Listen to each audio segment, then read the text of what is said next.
Morning, 9:30. When the pandemic hit, teachers across the country were thrown into seemingly impossible circumstances. And while parents had to quickly learn how to teach their kids from home, they found out firsthand it is far from easy. So true. And as Max Massey shows us, thanks to a candid conversation between him and a director here at KSET, he learned of a local teacher willing to exceed expectations to make sure her students were okay.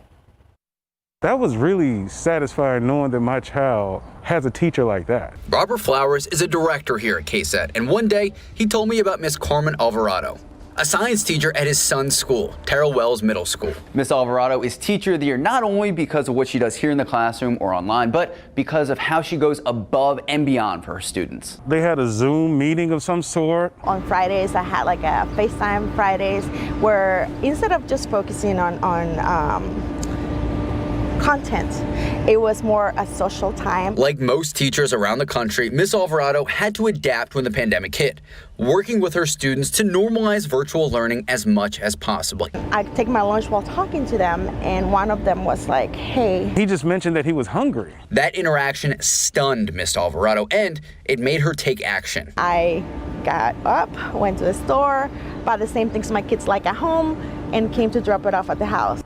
My neighbor alerted me that someone was at the front door. I walk around from my backyard to the front door. I see this lady with these bags.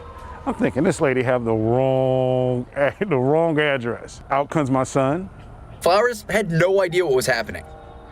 He says, "Oh, Miss Alvarado." So he walks over there, talks to her. He gets these bags, brings the bags to me. I look at it. It's food in the bag.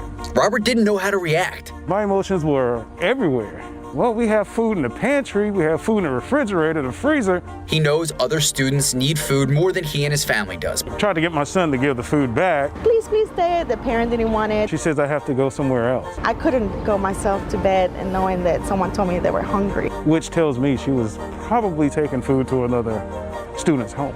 It was amazing to see how far a teacher would go to help out. You go one extra mile, or in this case, 18 extra miles, to make a kid feel happy. And here's a message from Miss Alvarado. I appreciate you. And I'm pretty sure there's many other parents that will appreciate you for what you've done. You're amazing. Max Massey. Keep up the good work. KSAT 12 News.